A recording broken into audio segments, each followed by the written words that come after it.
So what were they doing at Nzoia Badiabulu? That facility with all the people laid out in rows? The abandoned factory Shabani was held in. It is precisely as you guessed. Black Anna was coding languages into the vocal cord parasites. They infected the subjects with the parasites, then made an incision in the throat to expose the vocal cords. That allowed them to play recordings of a desired language directly to the parasites. And the parasites learned the languages that way. That's some teaching method. I just don't get how a bunch of bugs had the brain power for it. They don't. Do not judge them by human standards. They do not learn as a function of intellect. Then how do they do it? What language the parasites react to is coded into their genes. You could expose the Japanese strain to English for years, and it would never learn the language and react to it. The pronunciation, rhythm, and structure are different. But what about, say, Spanish and Portuguese?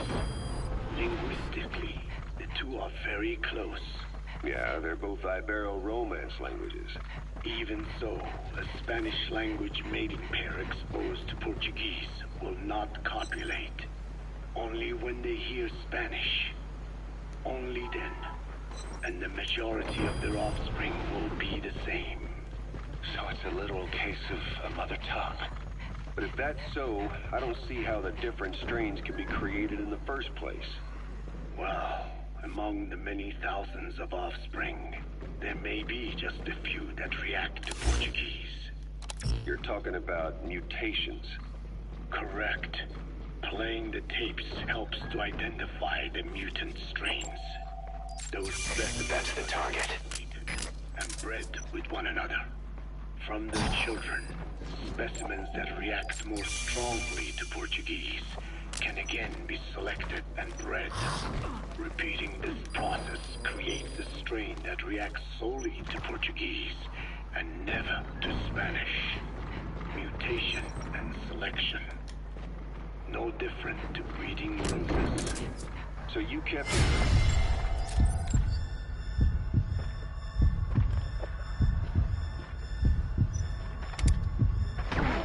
change over the generations, adapting them to languages from all over the world. Must have taken a hell of a lot of patience. More like patience. Just how many died for this? There's something I still don't get. In order to tell which larvae will react to Portuguese, you'd have to let them develop and then see which copulate. That means you'd need tens of thousands of guinea pigs. There's no way you could do that in a facility that small. For normal selective breeding methods, you would be right. But there is a more effective selection method when training the vocal cord parasites. Go on.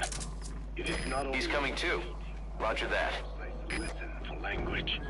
Shortly before hatching, larvae display markedly increased activity in reaction to a particular language. The active eggs can be identified under a black light. So the eggs that react to Portuguese are selectively placed in the throats of subjects. So you see, narrowing down strains that react to the target language is an effective process. So I'm sure that even so, many lost their lives to create the various strains. Taken against their will into that dungeon. There are two reasons for playing the tapes for the parasites. One, to isolate the eggs that respond to the target language. And two, to cause the specimens raised from the selected eggs to mate. I get how the system works. But why do they Subject on board. Leave the rest to us. It's not like they can mate from inside an egg. It is because the larvae learn the language before hatching. You mentioned that what language the parasites respond to is hard-coded into their genes, and that they don't have the brain power to actually learn a language. But then you say that the larvae at Nzoia Badiabulu were learning the languages in the egg. Your story doesn't add up. Your country is home to a unique songbird. The Japanese bush warbler. Sure, what of it? What a beautiful call it has. But no bush warbler can sing it perfectly at the start. He's coming too. Roger that. Rarely chirp at all. They must learn from their parents and other adult birds. Only then can they sing properly and attract females. So naturally, there are individual differences in each bird's call. Though they start on the same footing, each bird is influenced by its teachers. And the parasites are the same? Like the birds, the parasites have a genetic predisposition towards a particular language. But while in the egg, the larvae's ears are tweaked by listening to the voice of the host. This tweaking ensures that the grown parasites will react better to the host's speech pattern.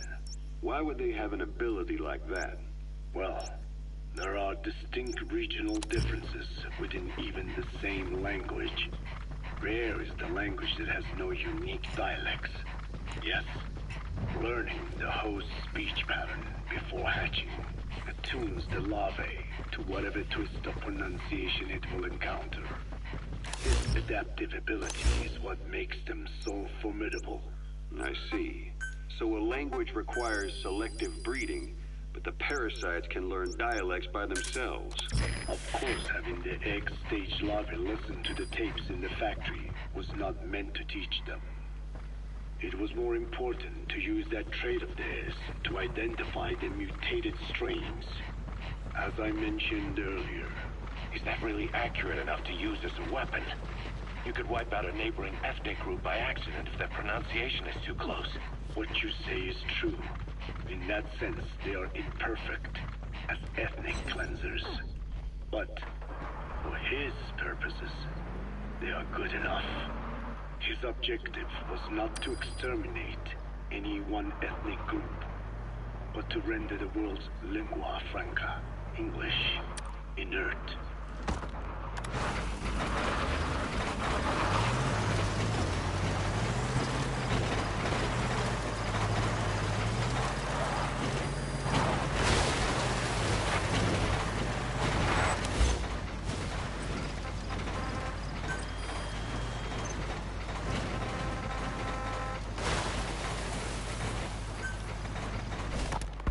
About this OKB-0 Emmerich was talking about.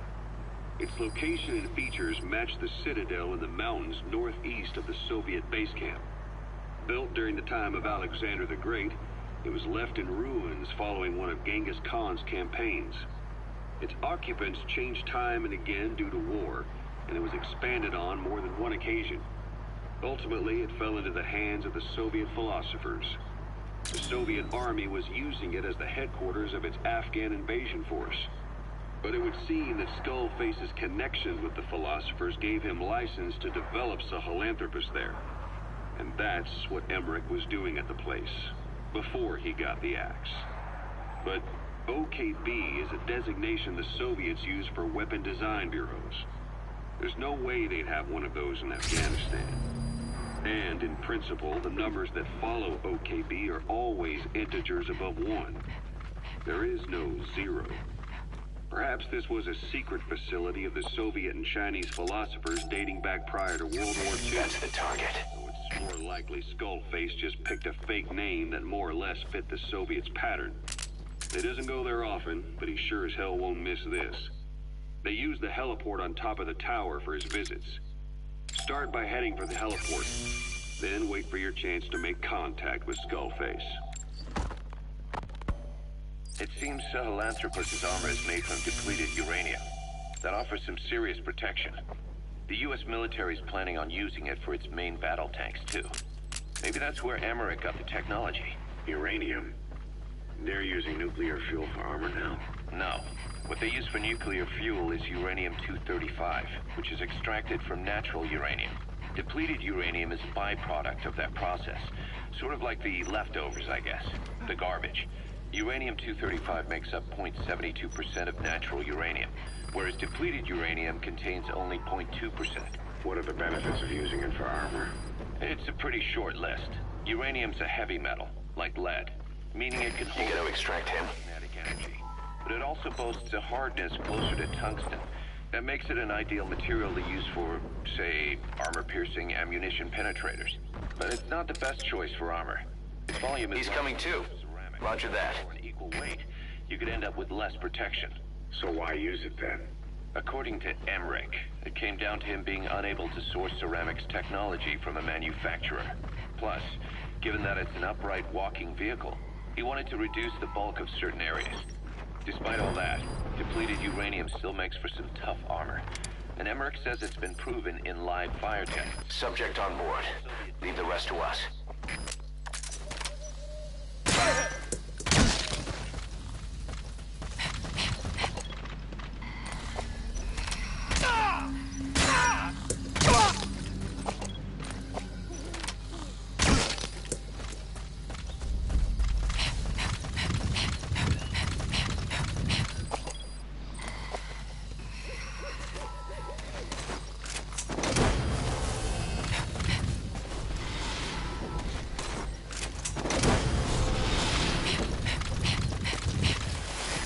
Extract him.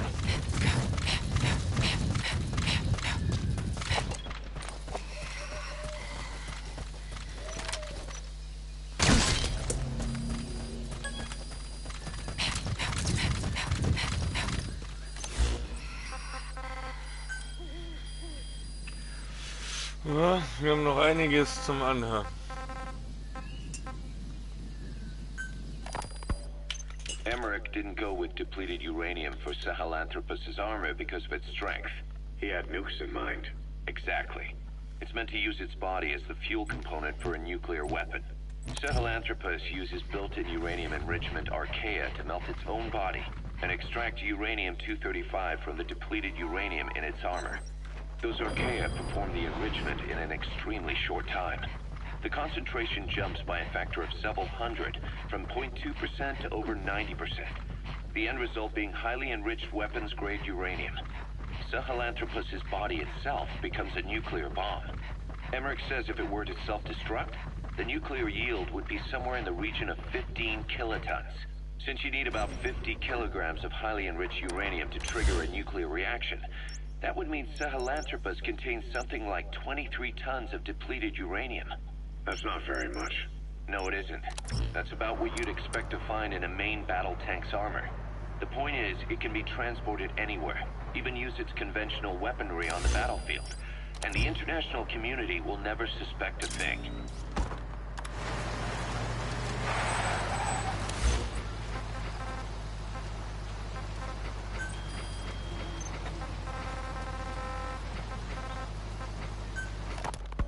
I just received word from the R&D team and the transport team out of Afghanistan. They finished installing Sahelanthropus on the base. It's ours now. All right. Don't let any of the staff touch that thing. Especially Emmerich. Of course. That guy's crush on Sahelanthropus is beyond a joke. Guess he really wants to see his tech stand on its own two legs this time. That's not gonna happen. I know it. So you've got no plans to make it operational again? Damn right. Boss, I want to hear it straight from you. Hear what? What the hell do you want with that thing? The drive is busted. It's not like it has a nuke on board. Even if the metallic archaea could turn it into a nuclear weapon, all it can do is self-destruct. Sahelanthropus just isn't a weapon anymore. It'll draw unwanted attention without even being a deterrent.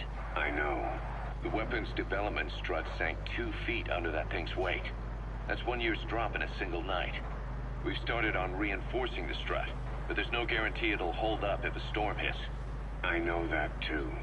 Boss, why keep it? It's a mark. Us Diamond Dogs, we don't have a country to call home. That means we have no past, nothing to prove that we lived. Every one of us threw it all away when we came here. Sahelanthropus is a symbol to show that the likes of us brought at least one crisis to its end. A mark in history.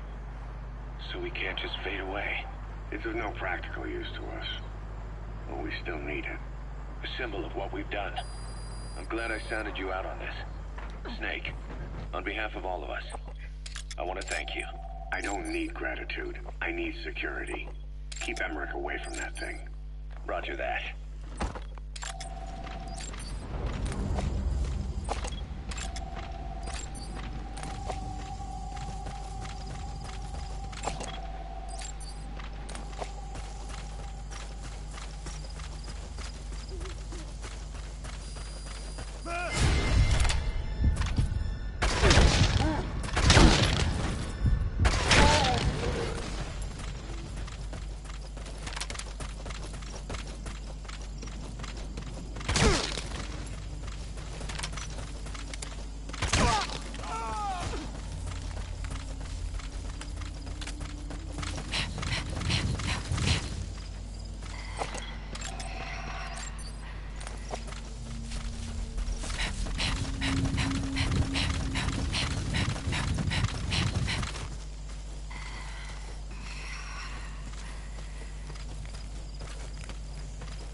Subject on board. Leave the rest to us.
Emmerich uses externally powered legs of his own design. It's bionics technology, a product of the U.S. military's failed attempt to develop a powered exoskeleton. All the wearer has to do is apply a little force, and the actuators continue the movement in that direction. But his legs are unique. Instead of using a hydraulic mechanism, the actuators run off metallic archaea. That increases the actuator's reaction speed and also enables him to lock and release the joints at will. The legs are a nifty little gadget, but they have two clear weaknesses. First, they're dependent on external power, maybe because he built them knowing he couldn't leave his lab. There's no internal battery. That's why they won't work if they aren't plugged in. Second, and this is more than just a weakness, the legs are directly connected to his bones. Could be to minimize signal loss and the order's output to the legs and the drive response from them. Either way, Emmerich has used bolts to attach load-bearing parts directly to his femurs, probably by mimicking surgical treatment for compound fractures and the like. But the end result is those legs and his body are fused together. And that appears to be how he's able to move them so precisely. But that also means that any shock to the legs would be delivered right to his bones by way of those bolts. The same is true if he encounters the corrosive metallic archaea. If the corrosive archaea ate into the exposed bolts, they'd reach the endoskeleton parts and eat through them too in the blink of an eye. The doctor's bones are full of holes to accommodate all the bolts. They're like sponges. If he were to lose the reinforcing parts, even the tiniest bit of force or weight would snap his bones. So when I dangled those corrosive metallic archaea in front of him, he realized straight away what would happen. Life wouldn't be worth living if he lost those legs of his. I'd bet that is what the doctor... You gonna extract him? I just helped him imagine what it would be like. Thanks to that, I got the information we needed without either of us getting hurt. You know how he is. He's probably already over the shock. The better you know your adversary, the easier it is for you to get information from them. And vice versa.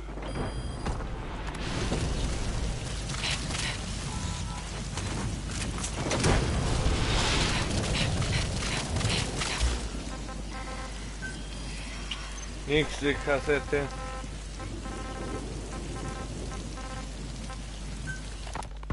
You said that the nuke Skullface was trying to spread around the world were equipped with a failsafe. Something that could shut them down at will. His will. Quite so. After all, he needed a guarantee that a fire wouldn't simply turn the weapons back on him. So how can they be stopped? The criticality trigger, that is, the detonator, is a complete black box design. Any attempt to dismantle it causes it to melt in seconds, using the corroding archaea. The design ensures that no detonation is possible unless it disengages the lock. So he had a way to disengage it remotely. Precisely. The client simply presses a button. At that moment, the detonator begins transmission with a surveillance satellite. The satellite reports to him how the client is trying to use the nuke. If he does not object, the lock is disengaged.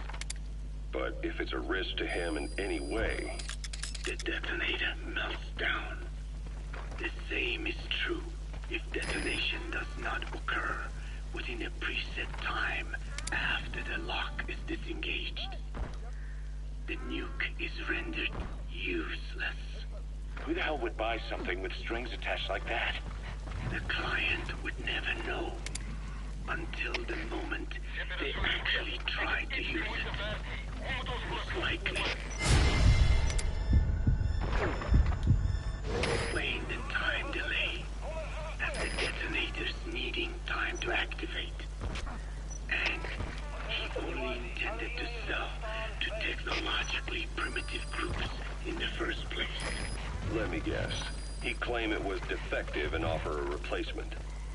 Shadier than a used car salesman. Skullface.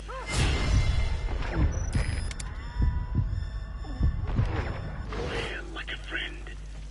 Using the other to control you like a puppet. This is how he works.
Haven't seen you eat a single thing since you got here. Let me guess. Photosynthesis? Oh? What makes you say that? Well, a long time ago, I knew someone with a similar ability. Well, you are correct. Most of my... Okay, subject is in. I supply them with water, and in return, I receive sugars they produce when exposed to light. Subject on board. Leave the rest to us. Neither. The parasites also act as my eyes. They have replaced many of my internal organs as well. It is thanks to them that I live on after over a century. How did you obtain them anyway? Through your research? I would like to say as much, but there is more to it than that. Let me take you back 20 years.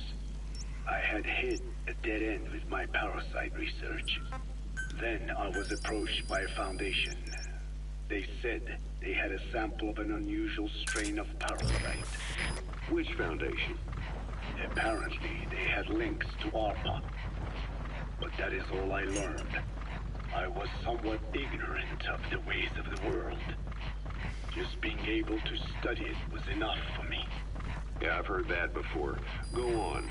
Half in doubt, I visited them to discover the body of an old man. Well, to be precise, his partial remains. A collection of parts, you could say. The man had died in an explosion. An old man, you say? His flesh had not decomposed.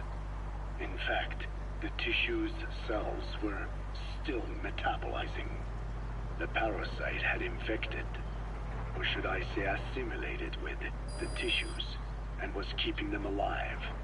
I became obsessed with studying the body parts, foregoing food and even sleep. Every day was filled with new discoveries.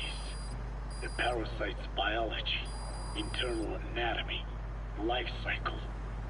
But there was only so much I could learn through observation. And so I made a decision. To truly know the parasites, I had to live with them. So, you implanted them inside you from the dead man's flesh? Correct. It was quite a gamble, whether or not they would adapt to me. But fortunately, it appears I was compatible with them. Or perhaps, through my many years of research, my immune system learned to tolerate them. Were they that body's only parasite? Yes.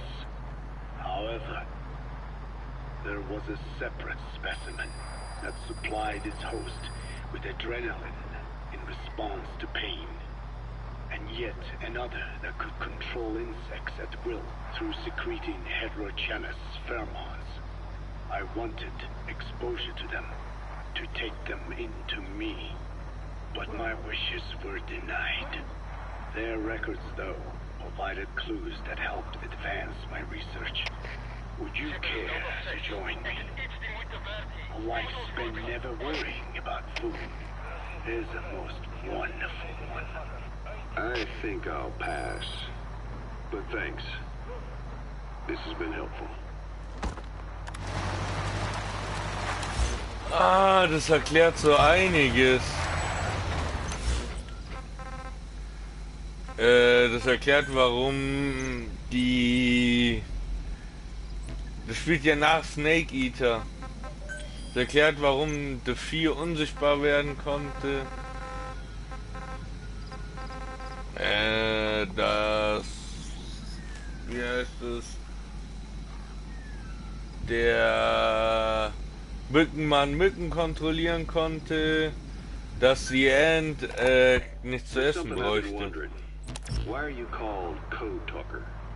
During World War II, the U.S. military used the languages of different tribes, including the Navajo, as codes, right? I know the term Code Talker was used to mean people sent to the battlefield to speak in those codes. Were you one of them? Our mother tongue was indeed used for war, but I did not go. I was already over the conscription age. However, I was made to help craft the codes that were spoken. So in a wider sense, you could call me a code talker for that. Navajo is a complex language, and virtually no one outside the US speaks it. They must have thought it was the perfect language to use as a code. Yeah, in the end, the Japanese never cracked it. The cipher is king in information warfare. Of course, they didn't simply speak in Navajo. They created substitutions for words according to a code book, and then translated those into our language. Young Diné was sent to the front lines of the Pacific Theater as code talkers. To fight is an honor for the Diné. They were the pride of our people. But I cannot say this history brings me joy. Words are alive. When they are spoken, life is breathed into them. They become a part of the listener. Our words were transformed into lifeless ciphers and used for war. This, after the Black Ana spent generations suppressing the language. Yeah, I'm sorry. I guess we shouldn't be calling you code talker, huh? No, I do not mind. The reason Skullface called me code talker was because I also am responsible for coding language into the vocal cord parasites.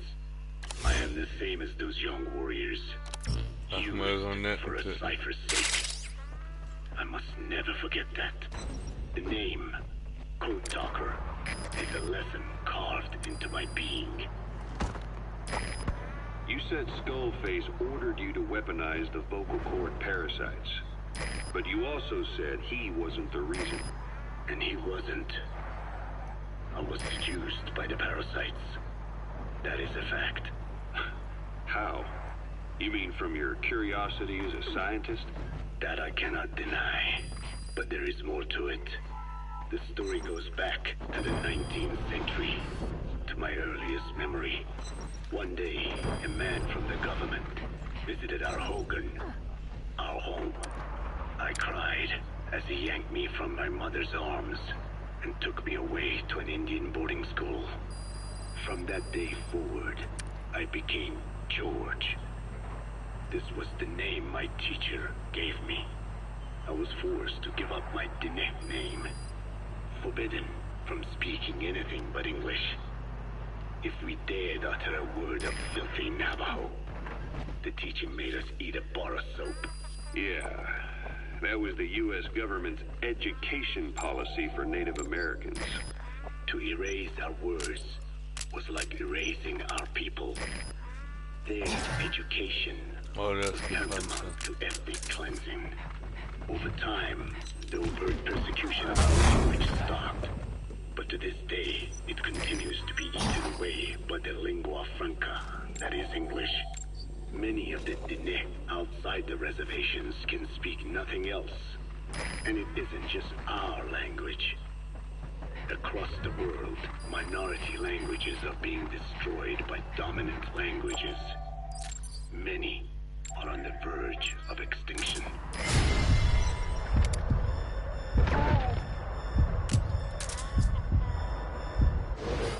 Enter the vocal cord parasites.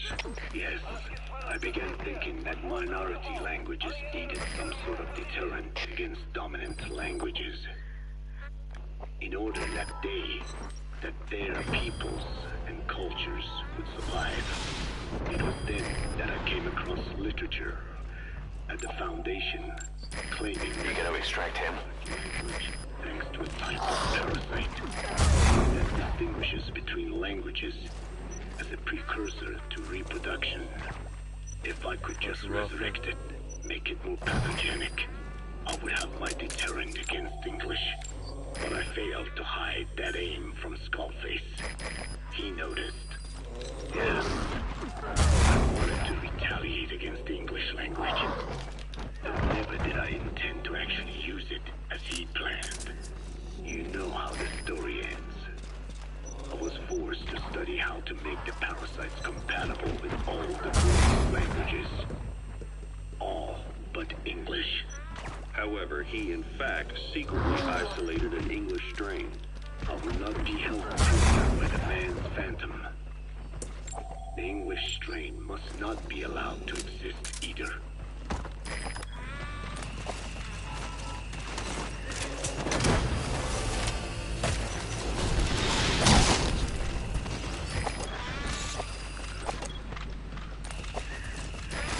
2. Roger that.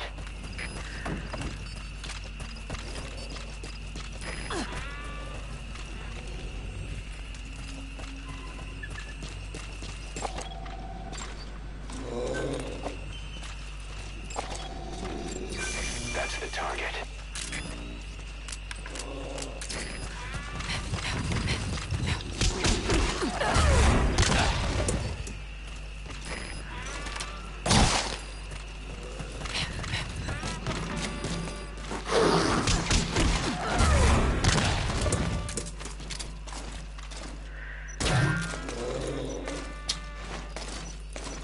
Come on.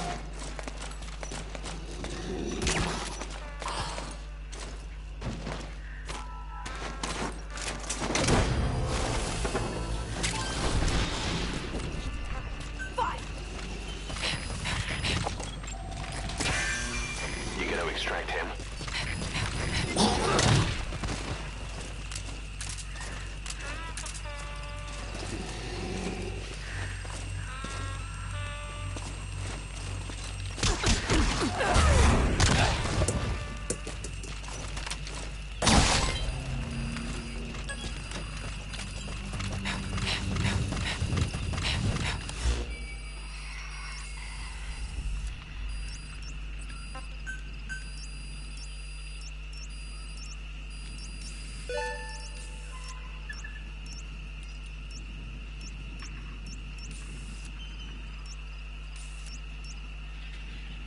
Komm uns hier noch hoch.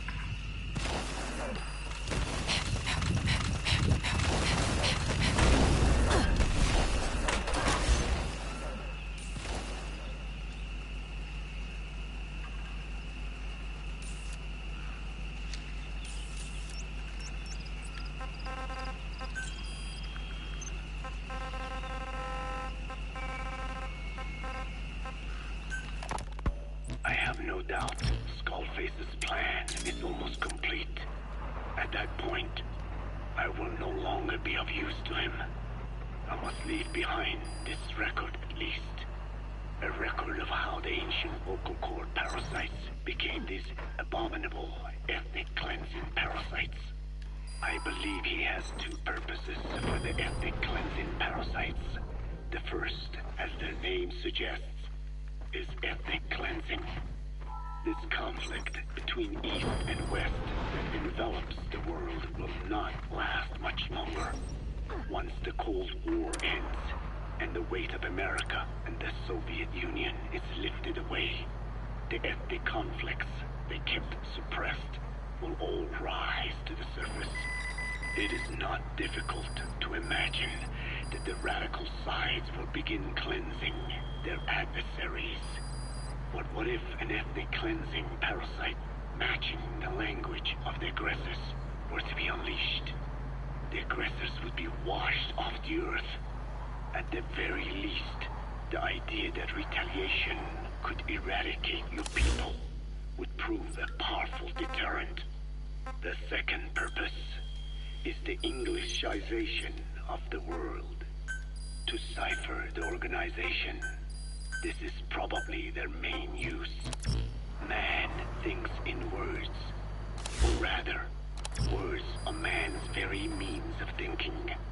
If you erase a word representing some concept, the concept itself disappears from the world.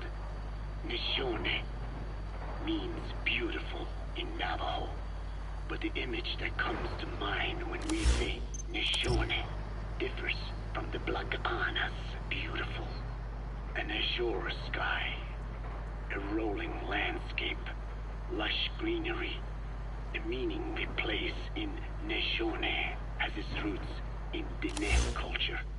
If we lose the word Nishone, the images of our beautiful homeland would be washed away into oblivion along with it, just as Orwell indicated years ago.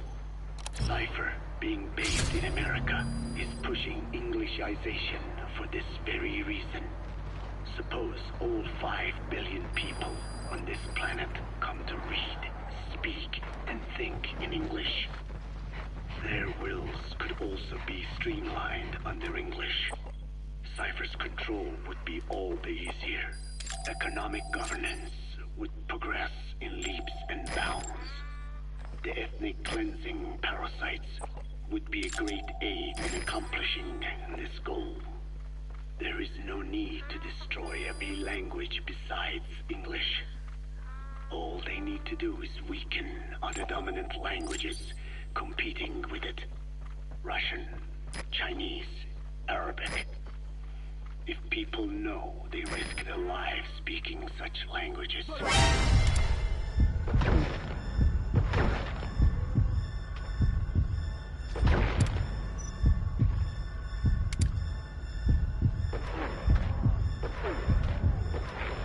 Will flock to the lingua franca that is English.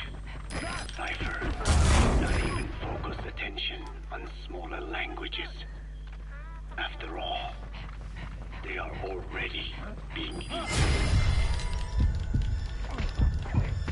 English, business, education, film, commodities. English has permeated every area of global society. I can see this when I look at young Dene. Some of them have already lost. Subject on board. Leave the rest to us.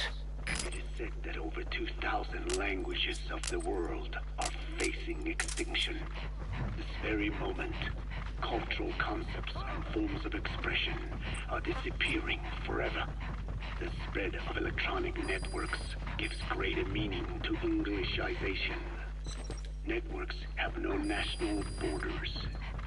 By basing them on a single language, they can penetrate deeper into and between people. That basic point of unity provides the ideal environment for someone who aims to control people's wills. But how does this differ from building the Tower of Babel? The ethnic cleansing parasites attempt to rob man of his words. Such irony. It was the vocal cord parasites that gave words to him in the first place. That's the target. No language. Unable to produce complex sounds due to the structure of the throat, he could communicate only through simple vocalizations and gestures. Subject on board. Leave the rest to us. Parasites infected his larynx. Man's transition to walking upright did not gift him solely with intelligence, but also with his voice. At the time, the vocal cord parasites never harmed man. They merely took a small measure of nourishment. In fact, you could call it a symbiotic relationship. Some animal species use particular vocalization patterns to attract a female and reproduce. Songbirds, certain insects, and also the vocal cord parasites. The difference is that the parasites themselves did not produce sounds. Rather, they had their hosts, man, do it for them. Once secure on the human host vocal cords, a male vocal cord parasite caused the host to produce a certain sound pattern, something like a warble of a bird. Meanwhile, females parasitizing other host pharynxes need only wait. Upon hearing the sound pattern of an attractive mate, they would manipulate their hosts into making contact with the person it came from. The female traveled through his host's saliva to the other host's vocal cords, where the male was waiting and the pair copulated. We can only imagine how the female manipulated his host, but it was probably through smell. Smells traveled directly to the limbic system via the olfactory cilia in the nasal cavity. Volatile compounds released by the female would stimulate the limbic system, which controls instincts, making the host feel amorous. This kind of sexual selection naturally led to competition between the male parasites. Males that had their hosts produce sounds perceived by females as more attractive succeeded in copulating and producing offspring. Evolutionary traits caused by sexual selection are curious. The peacock's feathers, the mannequin's dance, the firefly's luminescence pattern, even with courtship behaviors that are not advantageous to survival. Those individuals that excel in them produce offspring, and it escalates with each generation. The same was true of the vocal cord parasites. Courtship vocalization rhythms and intonations became more sophisticated, and in order for man to produce such sounds, they had to alter his vocal organs. By lowering the position of the larynx and developing resonating chambers, they enabled more complex pronunciations. But that was not all. The vocal cord parasite. That's the target. A transcription factor that would later control man's language ability. A protein that, due to its appearance, is called forkhead box protein P2, or FOXP2. Activating this transcription factor led to the development of brain function capable of creating sophisticated frequency changes. This was the pinnacle of the vocal cord parasite's prosperity.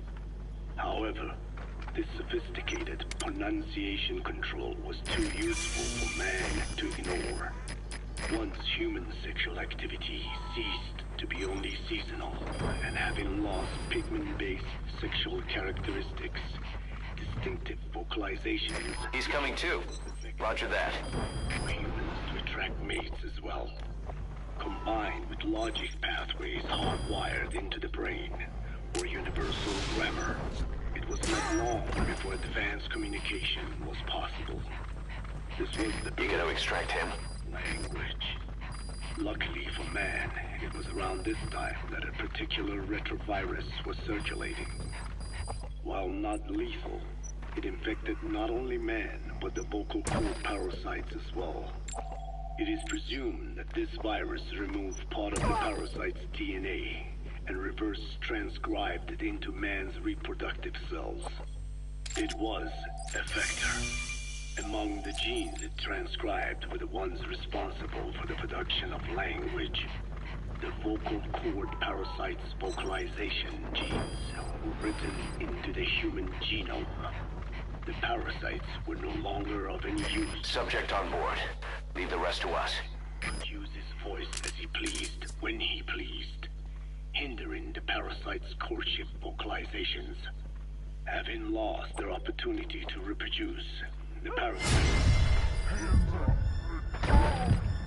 out, leaving behind only the transcribed genes.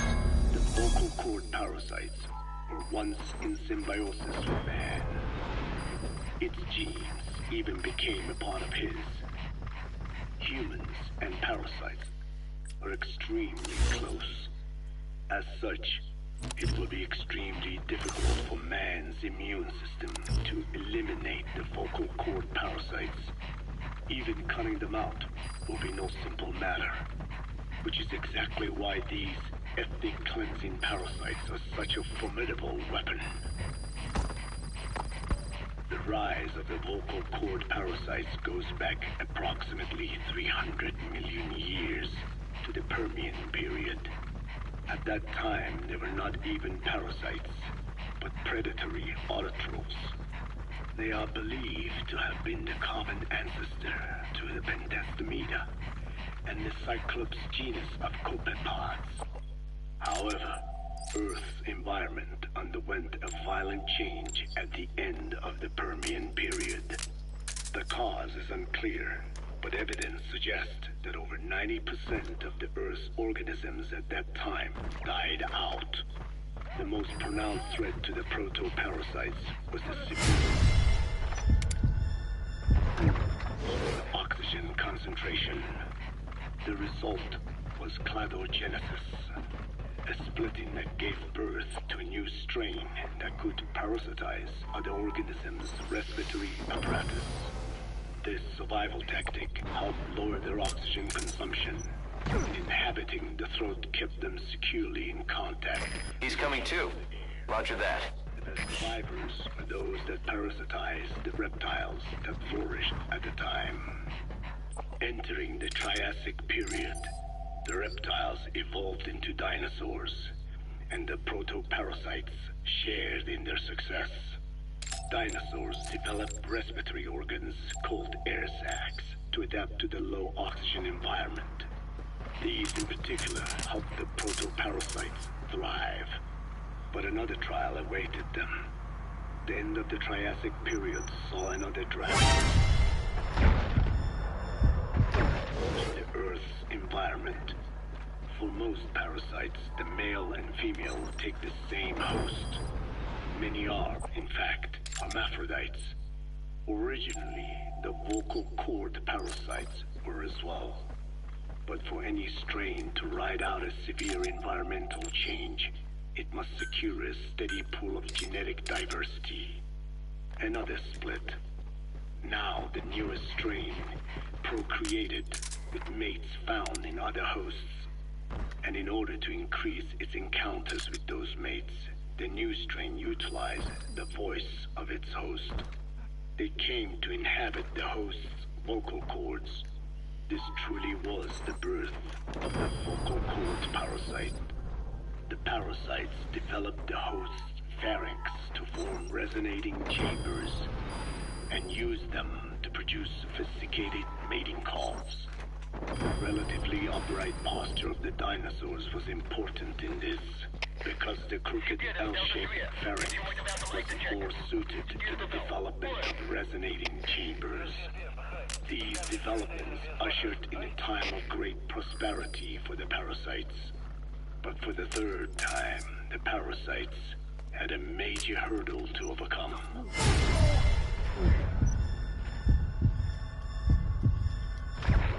Meteorite impact at the end of the Cretaceous period, which spelled the end of the dinosaurs, with their hosts.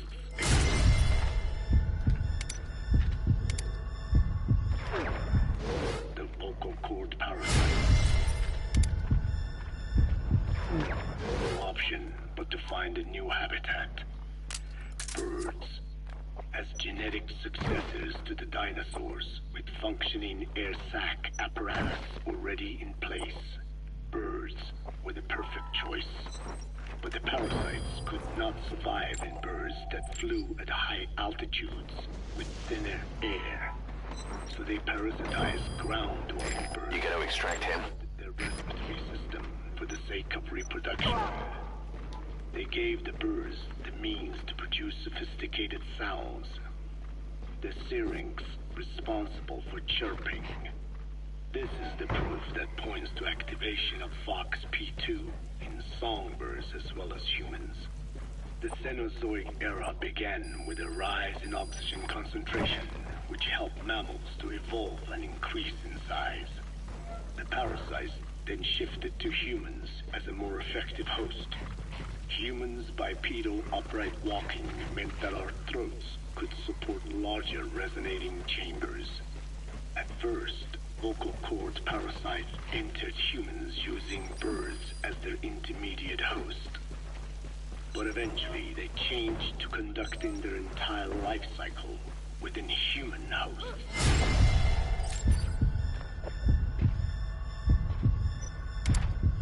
What happened next is as I have already described. People took the vocalizing prowess given them by the parasites and made it language. And once the parasites could no longer use it as their mating call, they died out. Or in other words, the parasites overcame all evolutionary hurdles except humanity. Skullface shared his opinion on this matter. He said the Ethnic Cleansers Project was sure to succeed. After all, the parasites had a grudge against us humans. To think we awoke them after such a long slumber, just so they could sate their thirst for vengeance. It is terrible, unforgivable, and yet, it is what I have done. I learned of the vocal cord parasite's existence in literature belonging to the Foundation. It was little more than a theory. The question was, why does only Homo sapiens among all primates have highly developed language? Human versus everything else. The missing link between these was the mystery that gave rise to this theory. I was fascinated by the idea of their existence in the Dene creation myth, the Neo Dene, who first inhabited the world, were insect-like creatures. I came to imagine that those insect-like creatures could be humans living in symbiosis with the vocal cord parasites. But I had not the faintest idea of how I could resurrect them. That is when Skullface came to me. What he offered me was not just assistance with my metallic research. He told me the vocal cord parasites really existed. And not only did they exist, they had already been brought back to life in the modern age. An ancient human cadaver, host to the parasites of the time. Cypher. Boss, that's a serious injury. It won't heal on its own. You'll need to treat it with first aid. And isolated the DNA coding of the vocal cord parasites. Naturally, they were long dead and could not be brought back. But there was an alternate vessel they could use. The relative species of the Pentastamida, discovered in China. It had adapted to live in the nasal cavity of animal hosts. But its genetic sequence showed signs of common ancestry with the vocal cord parasites. Ontogenesis, a path of an organism to maturity. Like a roadmap of the phylogenetic evolution of the entire strain. Cypher used this to effect a reverse evolution of the modern parasite and resurrect the vocal cord parasite. They interposed a developmental mechanism to the ontogenetic stage analogous to when the relative species first appeared. The point at which it split from the vocal cord parasites, forcing its evolution down the other path. The vocal cord parasite path. The larvae is produced by the vocal cord parasites. Reborn. I do not know in detail how Cypher accomplished this, but clearly they have access to high-level genetic technologies. Skullface said it was the work of a genius woman scientist, and that the relative species in question was first discovered by a group once called the Philosophers. I was tasked with modifying the resurrected parasites. He charged me with two demands. First, to add lethality to these organisms that had once lived in peace with man. Subject on board. Leave the rest to us. Desired to consume nutrients from the host's lung tissue, making them eat and eat until the lungs were destroyed. Second, to have both male and female inhabit the same host. And cut Roger. in and there, only when exposed to specific pronunciations continuously over an extended time. What he would do to the Dene if I failed. I had no choice.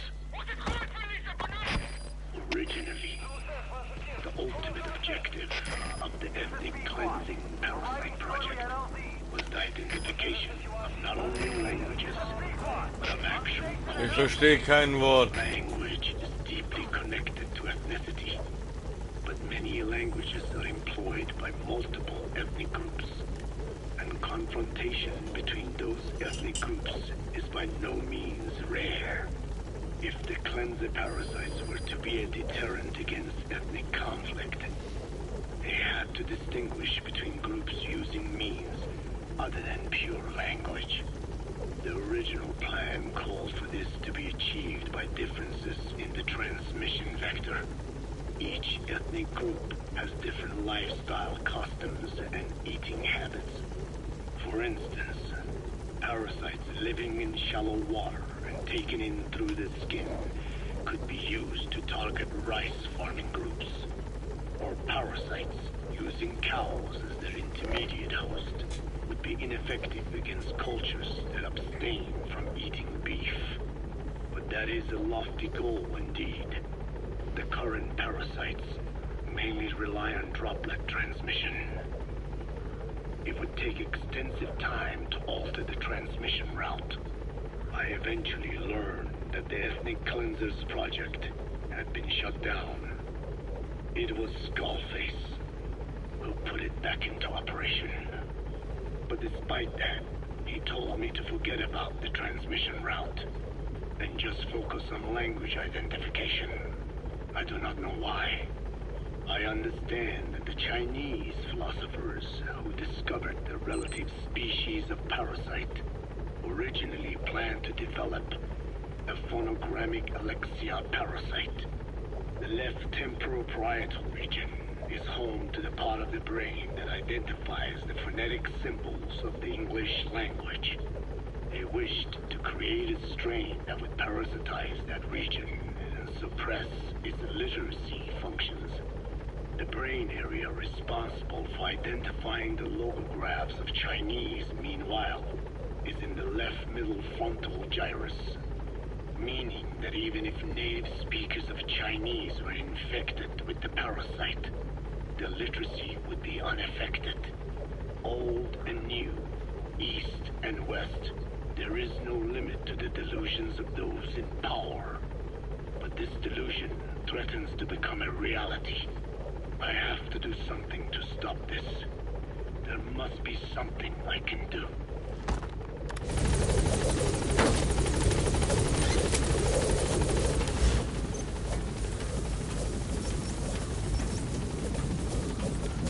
Gaining altitude. Nur Müll kriege.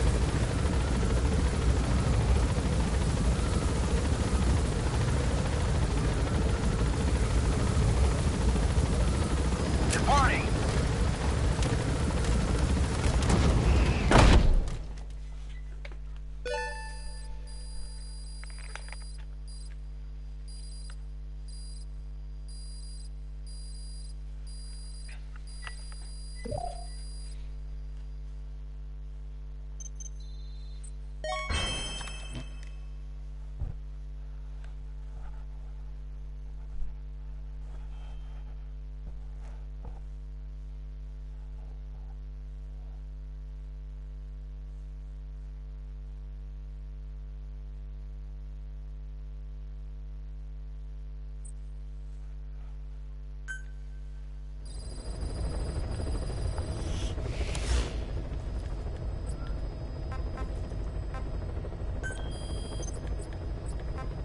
Müssen wir eigentlich alle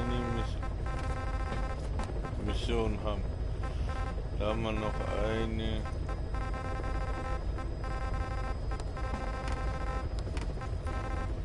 Eine ist noch übrig.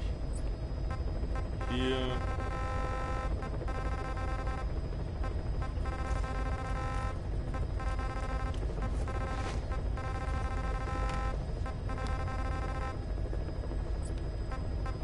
Eine letzte Nebenmission. Dann machen wir sie doch.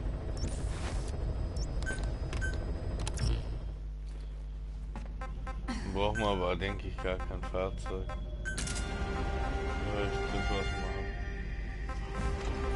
Nee, ich nehme es zurück. Wir brauchen einen Rum. Eine komplett andere Landezone, weil ich kann mir denken, dass die eh wieder mit Heli-Unterstützung durch die Gegend dümpeln.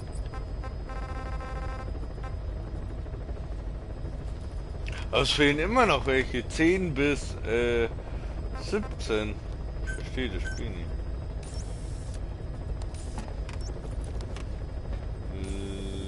Landen mal hier. Bisschen weiter abseits. Nicht schaden.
Jetzt umsonst mit coolen Healing. Be careful down there, boss.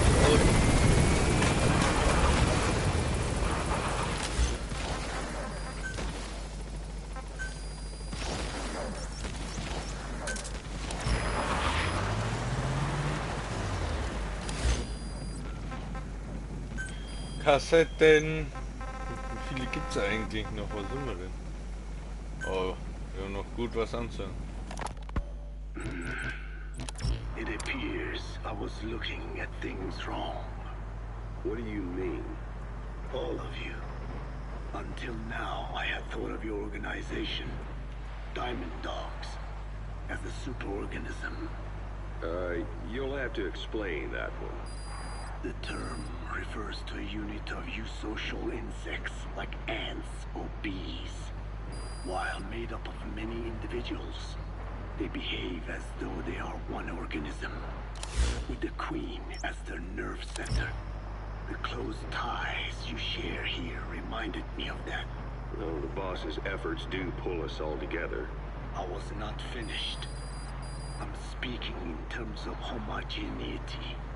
You come from all walks of life, do you not? Many races and tongues, talents and pasts, complementing each other, influencing each other, making Diamond Dogs the unique group that it is. Of course. We have no use for mindless drones around here. Is that so? Then perhaps an organization like yours is a truer superorganism than the ants and bees. Meaning? Most organisms adapt to their environment by coexisting with other species. Take the cow, for instance. Its rumen, the first stomach, contains an incredible number of bacteria which digest the food it has consumed. Without their help, the cow could not break down the fiber in grasses. The cow has to outsource its means of survival to them. You don't say. Man is the same. Some 100 trillion bacteria live inside the human intestines. Without the bacteria, they could not function properly. And it does not stop there. The stomach, the mouth, the skin, even the placenta. That's the target. Bacteria that coexist with us. The same is true of parasites. In fact, the human immune system has evolved based on parasites being a part of it. Without them, the immune system can run amok and even damage other parts of the body. Subject on board. Leave the rest to us. But what does it have to do with Diamond Dogs? A harmonious superorganism is made up not of a group of homogeneous individuals, but of diverse individuals that complement each other. That is what I saw in your group here. Then it occurred to me that man is a superorganism. Man's phenotype is not determined solely by his genetics. Some say if you mapped the genomes of all bacteria in the human body, the result would be over 100 times bigger than the human genome. The sum of man's genome and those of the organisms he coexists with, call it a metagenome. He's coming too. Roger that. We know as a human being. Well, now that's quite a leap. You think so? Then try a broader perspective. If our world were a human body, you would be parasites. You make a living by doing the dirty work that the world powers cannot handle themselves. Subject on board. Leave the rest to us. Likely a nuisance. But without you, pus would build up around the world, and autotoxemia, self-poisoning, would follow. The world needs your kind. Thank goodness for that. Skullfaced forced me to turn parasites into weapons. Creatures. He's coming too. Roger that. Meanwhile, that foundation I worked with focused solely on the human genome. Apparently thinking that manipulating it would get them whatever new form they want. You gotta extract him. Both ways are mistakes. Neither is a true superorganism. I am Dine. By speaking with those living inside me, we enhance one another and enjoy harmonious growth. Such was the original purpose of my research. You have made me remember this. Well, it's an honor. You can travel the world, but you won't find another place like this. If the whole world was like this base, I think the peoples of the world would bid farewell to fighting for good. Maybe that's what the boss wanted in the end.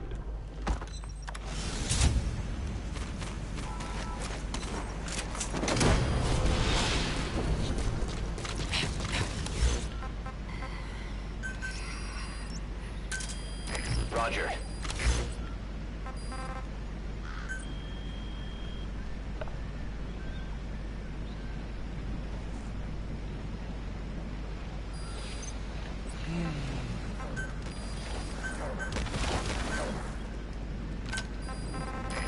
This is B-Quad. Arriving shortly at LZ. This is B-Quad. On station at LZ.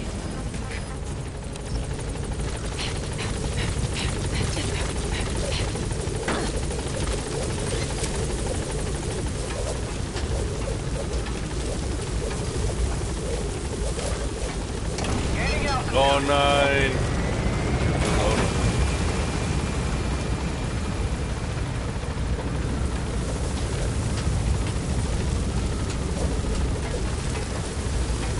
Departing.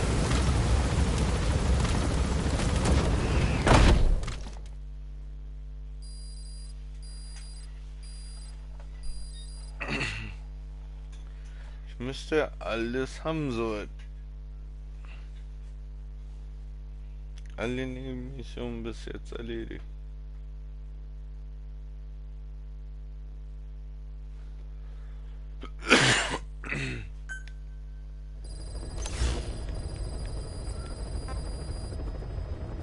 Nebenoperationen wurden aktualisiert.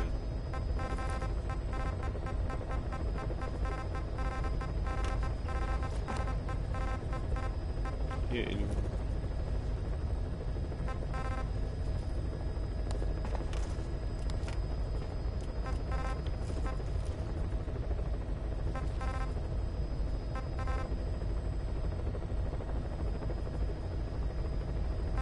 fünf.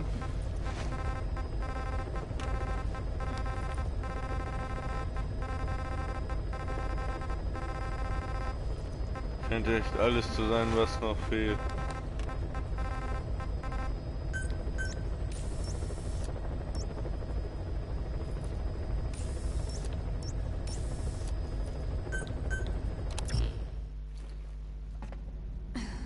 Wir kümmern uns halt um einzelne Missionen.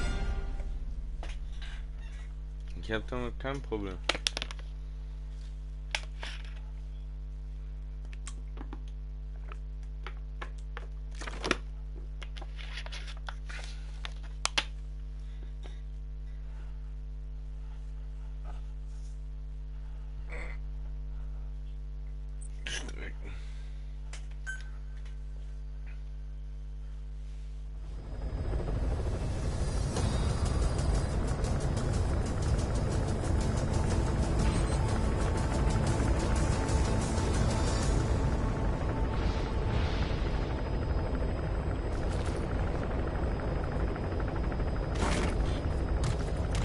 Nice, danke.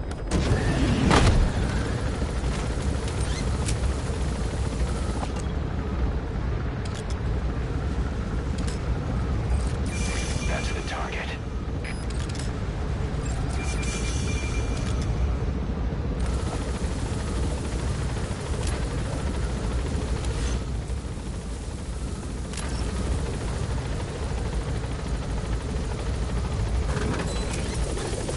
Be careful down there, boss.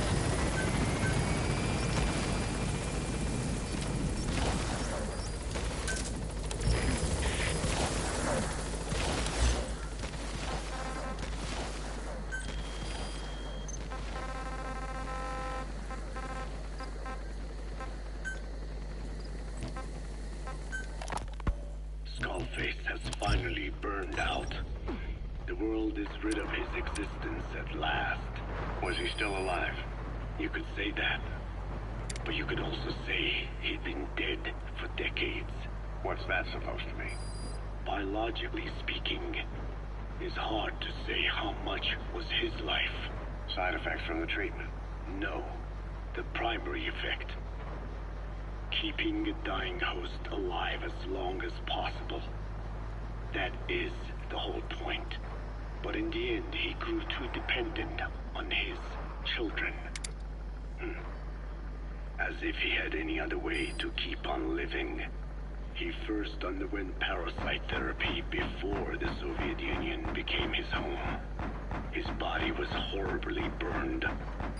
Fire washed across his thin young frame and stole his skin and his throat, even his lungs. Only through repeated therapies could the parasites keep him alive.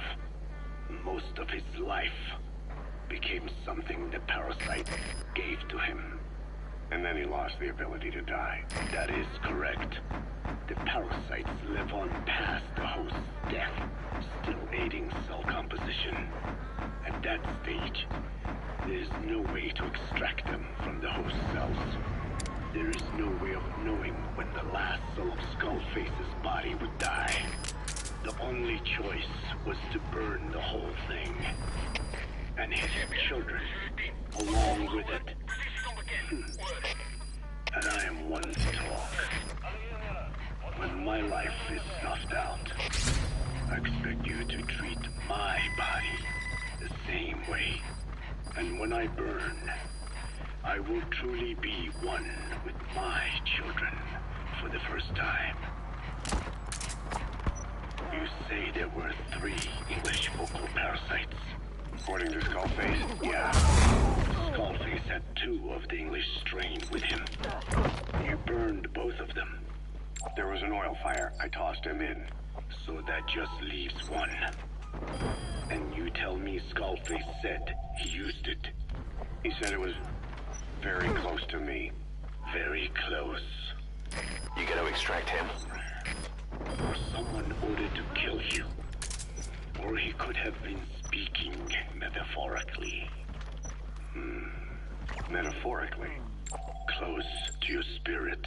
Close to your heart. Someone who either loves you or despises you. The second one makes a long list. Whichever it is, act with caution. Skullface implanted someone. He's coming too. Roger that. Who it is irrelevant. Why? I tell you what Skullface really meant. Very close to you means you will be exposed. All the infected here have been given the Wolbachia. Even if the vocal cord parasites infect them now, they cannot reproduce. But if there is a different host among us, host to the English strain.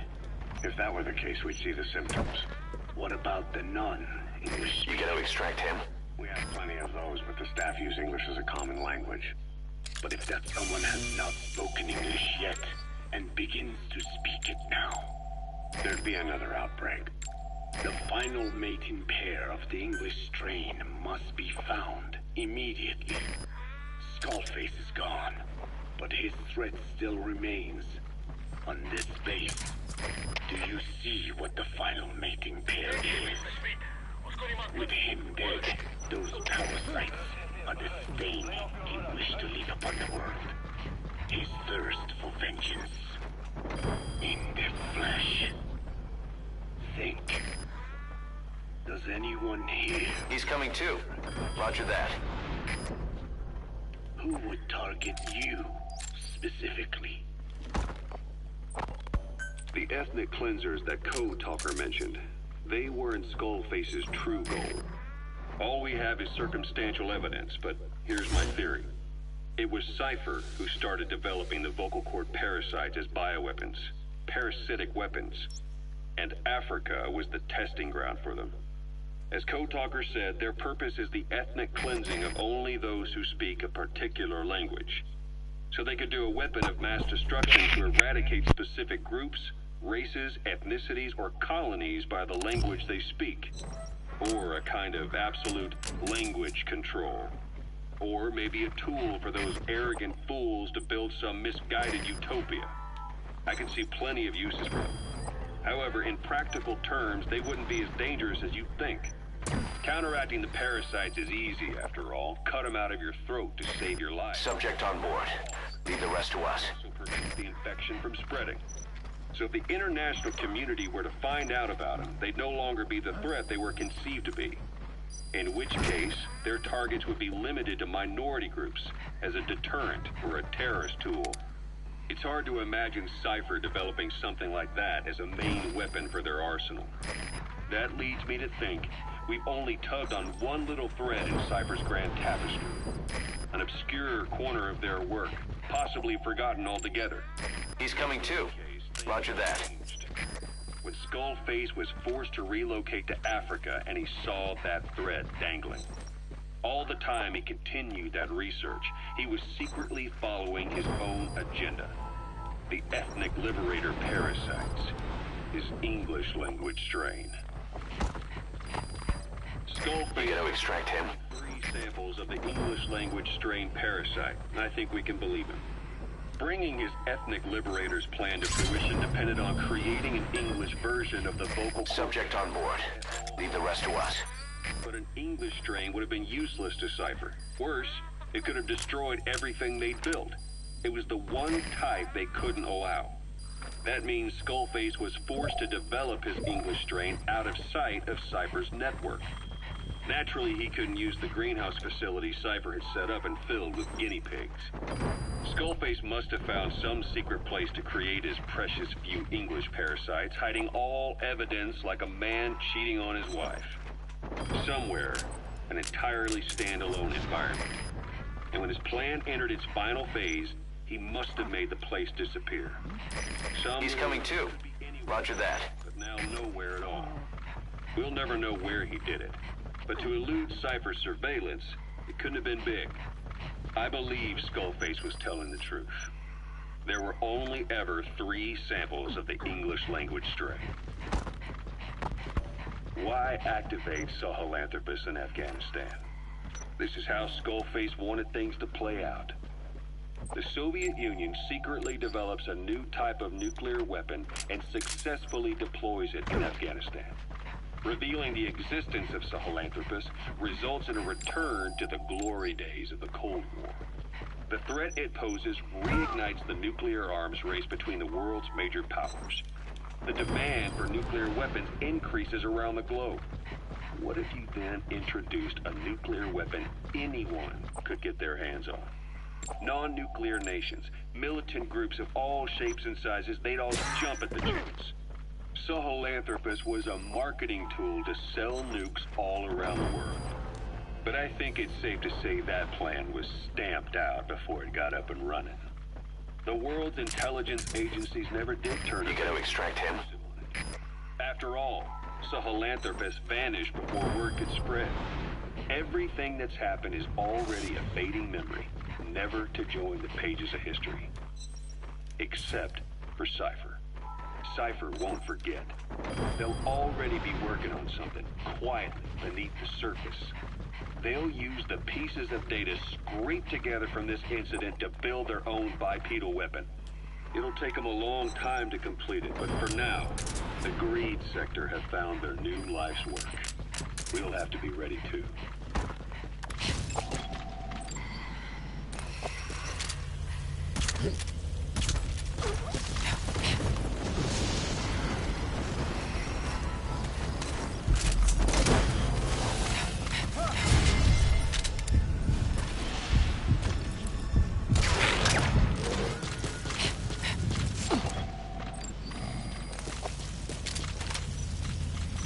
Subject on board. Leave the rest to us.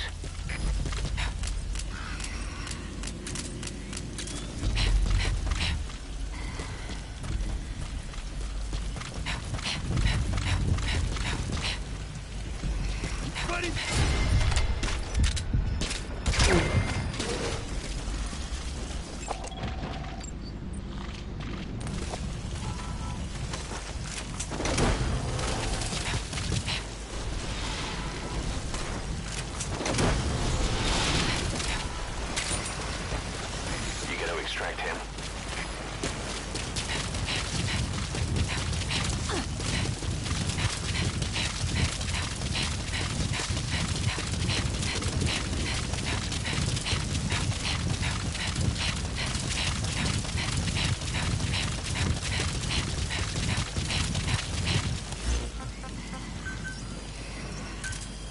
Roger. Wir haben alle Nebenmissionen schon mal fertig.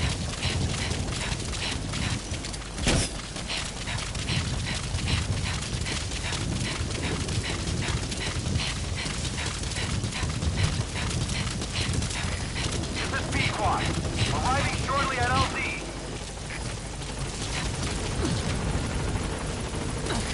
This is Pequod. On station at LZ.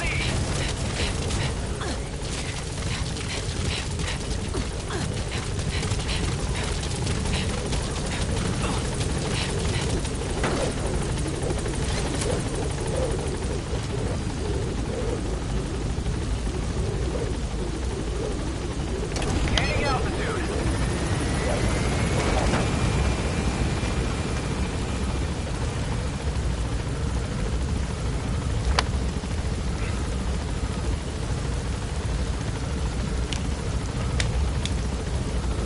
Departing.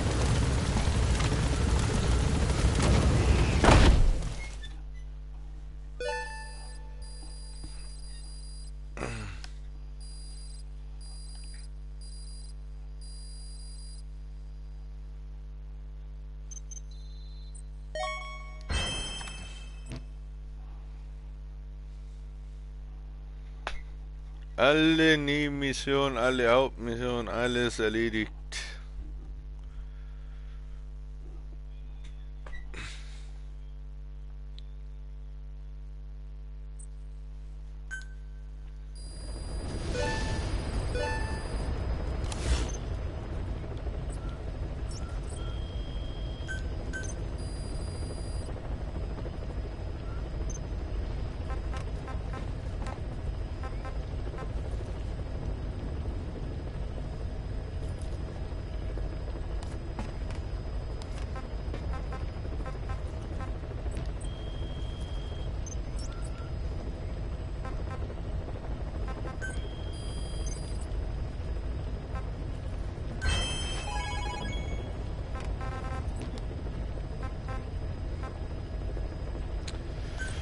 Ich würde sagen, wir spielen die Story nochmal durch. Ja, das muss man nicht nochmal. Das war nicht durch, das Hellen. Weil da haben wir eh alles. Und dann die kleinen Nebenaufgaben, die ich so nebenzu machen kann, die mache ich halt dann nebenzu und gut ist.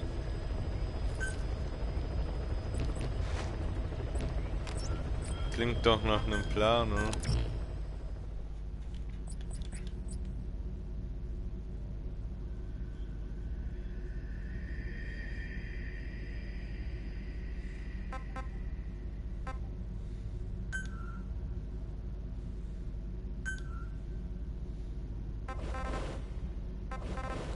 Wir haben leider nichts Vergleichbares.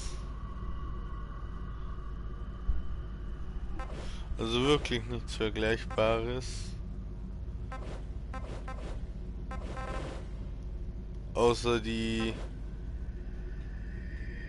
AKM, außer ich baue das Gewehr hier um, aber da brauche nein. Nein. Visier brauche ich nur eins, ich brauche nicht das ewig lang, ich brauche nur eins. Das heißt, das reicht. Auch wenn das den Schaden hochtreibt. 4000 für eine Knifte, die ich kaum nutze. Alter, ich muss rauf. Zack. Kleinste Magazin. Ich habe total vergessen, was ich jetzt machen wollte. Ich wollte auf jeden Fall das Magazin behalten.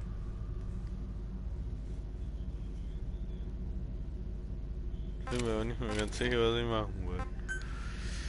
Dann wollen wir den typischen noch den hier.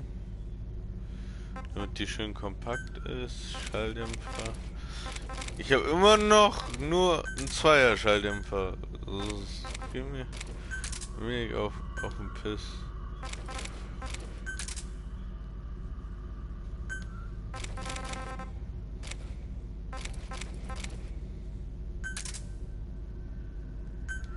Ich will eigentlich kein Scope auf meinem Gewehr.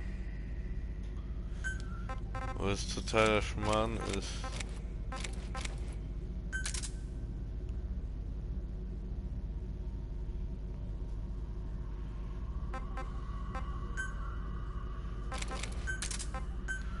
Unterlauf.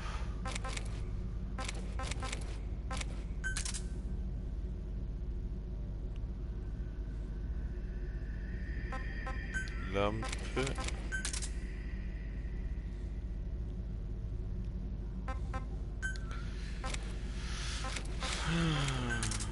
Sollen wir die Optik drauf lassen? Das hilft zumindest beim Zielen. Machen wir so.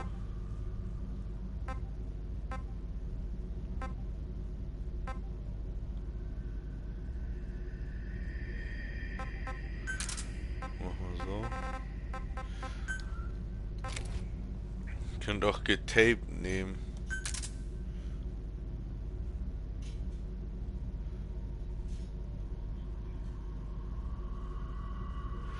Wieder die Reload-Time runtersetzen. Brauche ich eine kleine Trommel. Ah, wir lassen das auch kommen.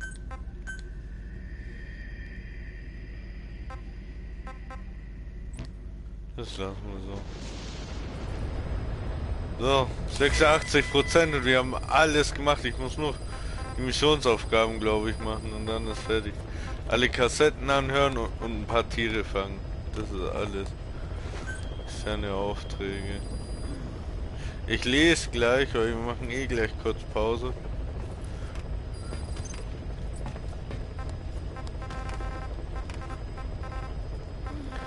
Also Helm ist ganz wichtig. Ich habe irgendwie nur noch Was?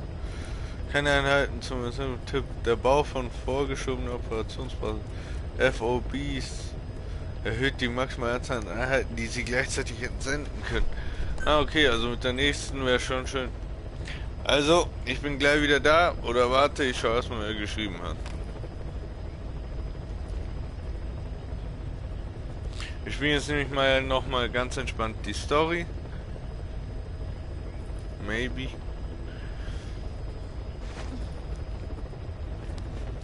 Amazon, Servus. Mission ist, das muss ich eh erstmal. Der Weg des Helden, eliminieren Sie den Kommandanten. Jo, die machen. Das kann man nämlich weiter Kassetten anhören. Kann die das auch anziehen, ist die Frage.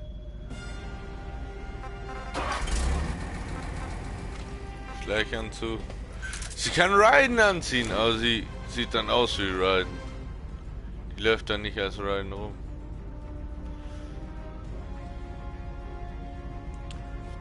Nehmen wir das Ding mit oder laufen wir weiter so rum? Mit Raiden werden wir halt übel speedy unterwegs.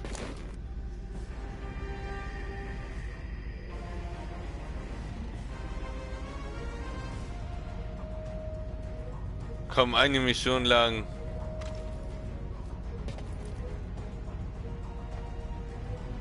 Kann man das schon mitnehmen, oder?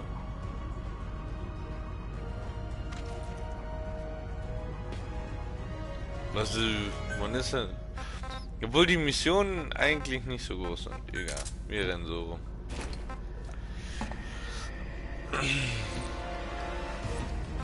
Fahrzeug kann auch weg. Das brauchen wir erstmal nicht. Und Einsatz abbrechen, weil... Warum? Warum genau? Können wir noch ein Scharfschützengewehr passend machen? Da ich keine FOB habe und keinen Sinn darin sehe, weiterhin Leute zu extrahieren, denke ich, nehme ich mir eine tödliche Sniper mit.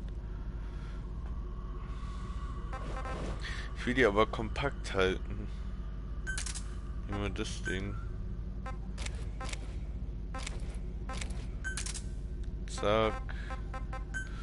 Es hat nur 308 oder 7,6 Zoll, ja. Ich kann auch einen Trommler draus machen.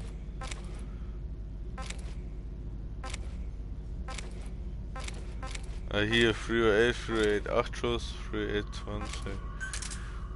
Ein Scharfschützengewehr, man. Stabil.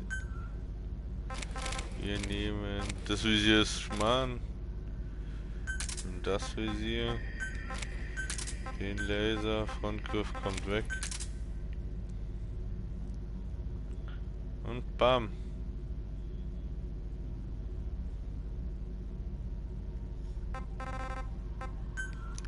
Scharfschützengewehr, was wir als Ding haben wir jetzt.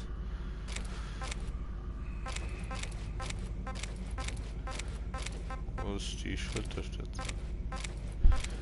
Nehmen wir die hier.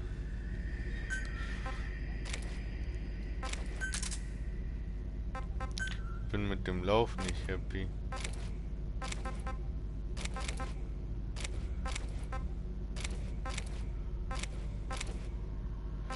Ich kann leider den 50er Lauf nicht verkürzen.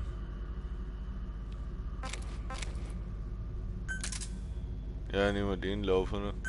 LMG-Lauf. Nee. Der BMF-Lauf ist schon... Wie heißt der? Bambetov. Lauf, der ist schon ganz okay. Obwohl das Ding hat noch so einen ähnlichen, das ist weiter oben ist. Ah. Genau, das ist, wäre der Lauf. Ja, der passt irgendwie nicht. Nicht mal der passt so wirklich zu dem Gewehr. Nehmen wir den. Laser. Da ich auch nichts. Da kann ich auch nichts machen. Granatwerfer brauchen wir auch nicht.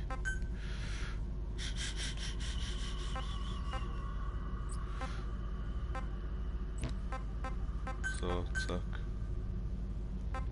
Tödlich, nicht tödlich. Wenn's mal holprig wird.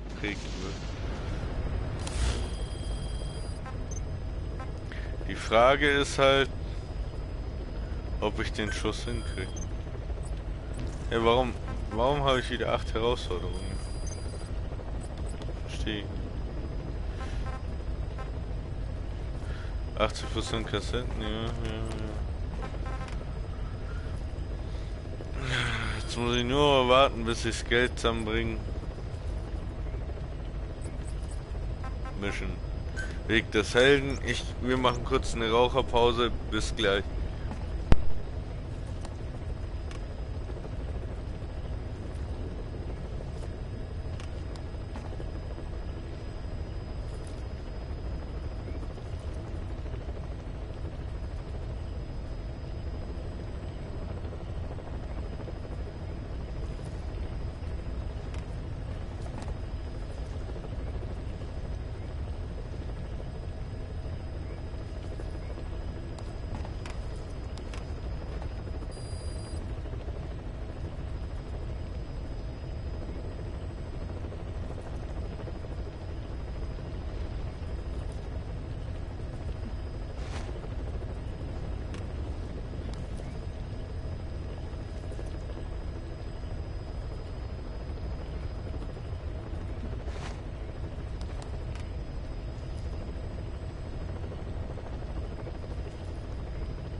So, auf geht's.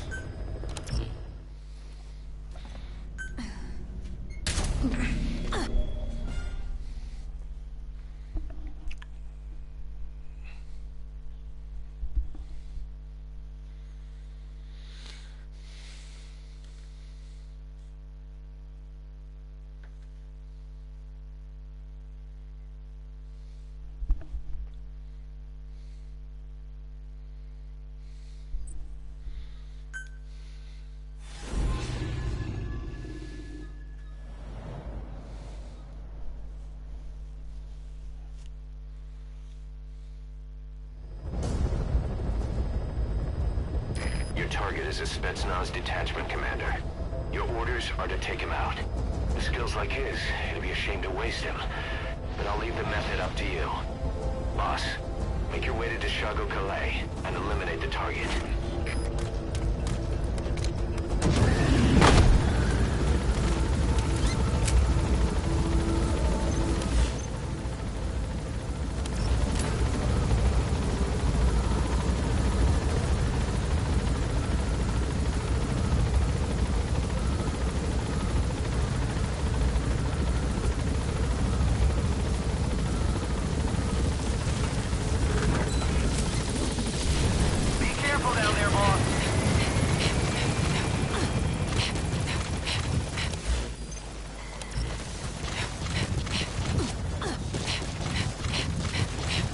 Oh, ich habe meine Waffe nicht gewechselt.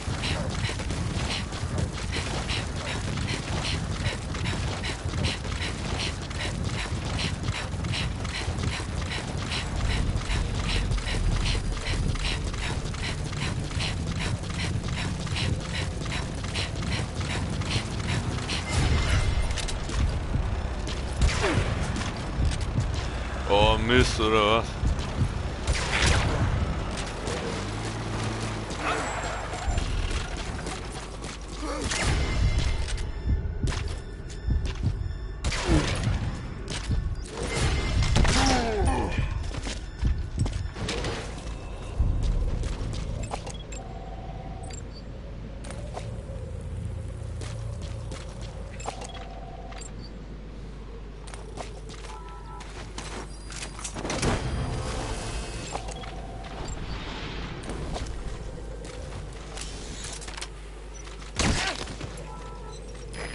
Extract him.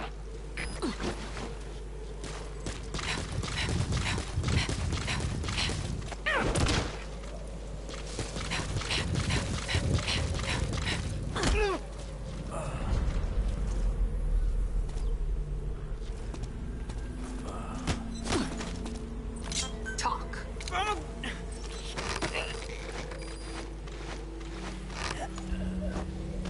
Hätten töten können, aber...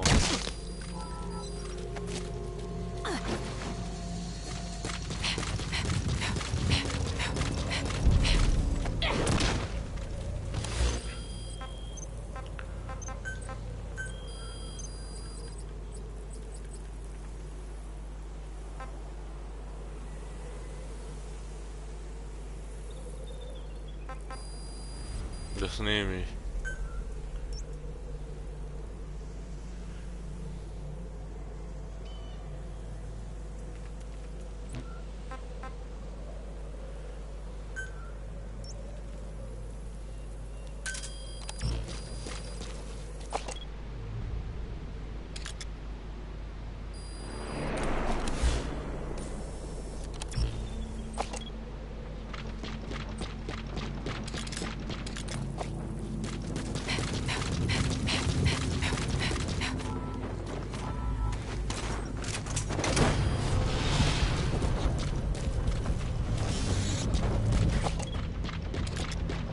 Wo?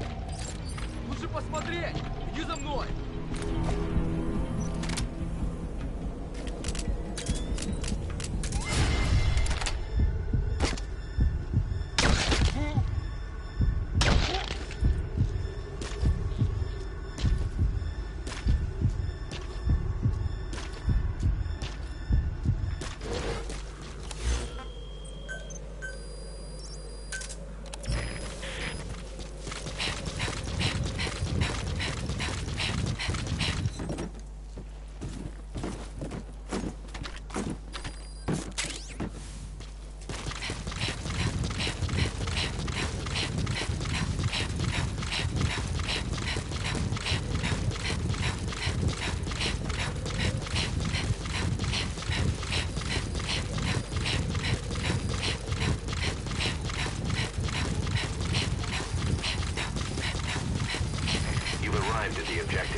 target should be somewhere in that outpost. And don't forget, he has a Spetsnaz recon detail with him. Keep your guard up.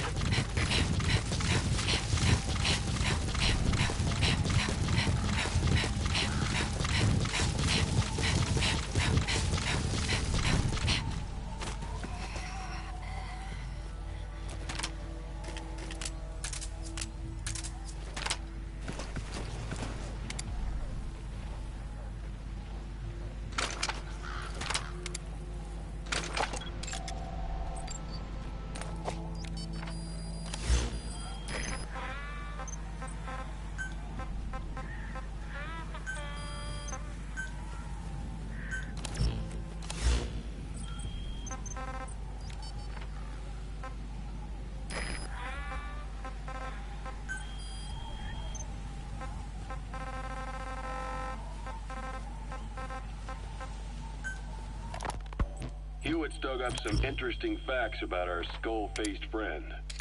9 years ago, he was exiled to South Africa, stripped of political power. The upshot's that he ceased being a serious threat, in Cypher's eyes anyway. They eased up on surveillance, giving him an opening to establish his own military unit, one that answered to his will alone. Those men likely had no idea their orders were coming from Skullface. They probably didn't even know the organization was a part of Cypher at all. Anyway, it was in South Africa where he found renewed interest in parasites. And when he discovered the vocal cord parasites, he began to make his plan. Wipe the English language out of existence. Free the world, not by taking men's lives, but by taking their tongues. In his eyes, the greatest symbiotic parasite the world's ever known isn't microbial. It's linguistic. Words are what keeps civilization, our world, alive. Is that him? Take a good look at their faces so we can ID the targets. America is made up of many peoples, but those peoples never mix. Quite so. One nation, home to hundreds of different ethnic groups, many of whom stick to their respective living areas. Little colonies, not interacting with other groups, going out of their way to avoid one another. Their land, organizations, relationships. Thus, the United States of America is no melting pot. It is more of a salad bowl. It is not made up from one people, but for its minorities to function in society. A common ground is needed. Language. Even if the country is not one. No, because it's not one. A lingua franca is necessary. English. American hegemonism was born from the illusion that English could unite diverse ethnicities. In taking in people from around the globe, America became a microcosm of it. Now the boundaries between it and the rest of the world have become blurred. However different our neighbors may be, English enables us to create symbiotic relationships with each other. If English can bring unacquainted neighbors together in America, this should hold true for the world. This salad bowl that is the world can also become one.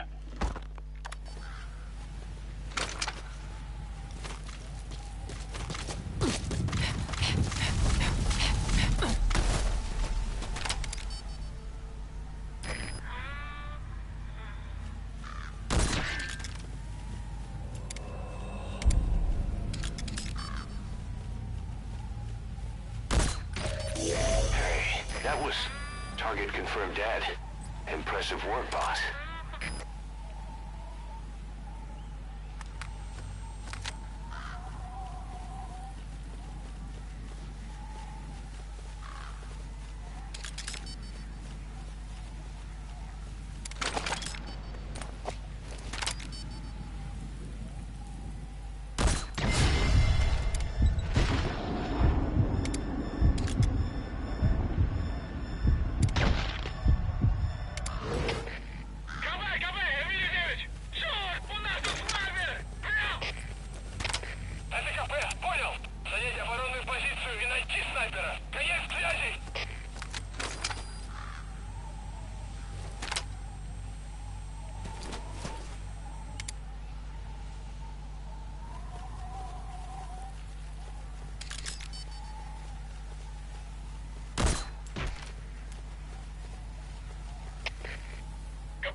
снайпера.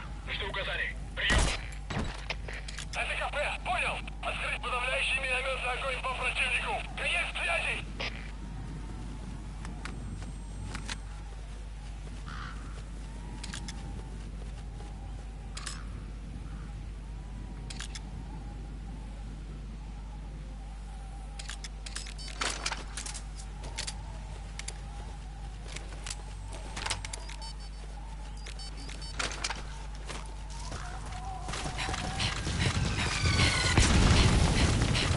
Das Ding hat direkt mich angeschaut.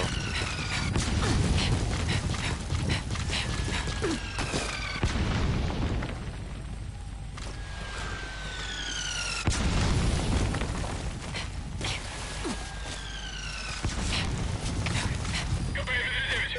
Не вижу движения противника. Похоже, обстрел успешный. Прием. Это КП, понял. Немедленно все осмотрите. Конец связи.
He's coming too.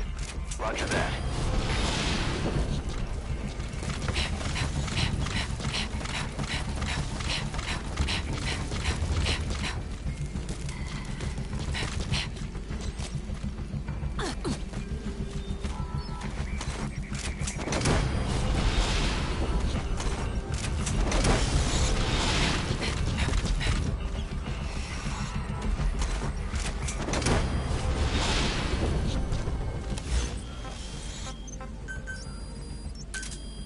Roger.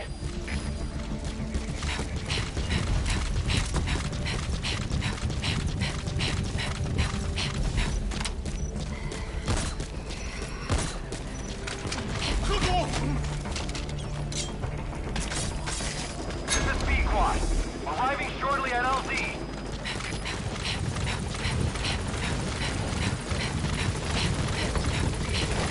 This is B-Quad. Have arrived at LZ. Will stand by.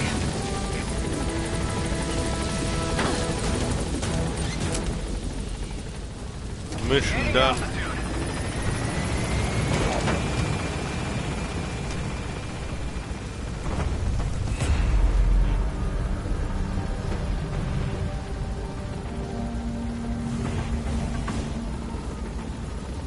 Departing.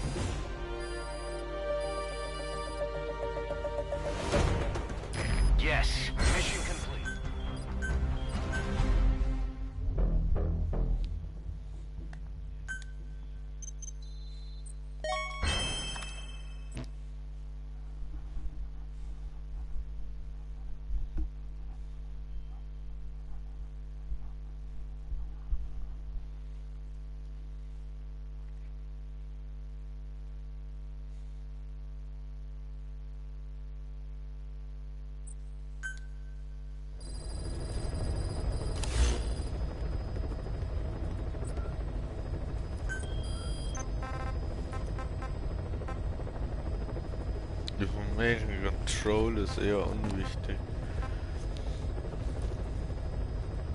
Über den Zaun ist eine ganz coole Mission.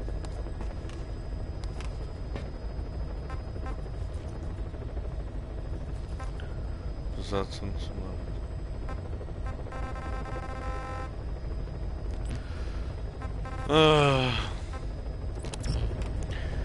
Ich denke, das war's von mir. Bis zum nächsten Mal. Cheerio.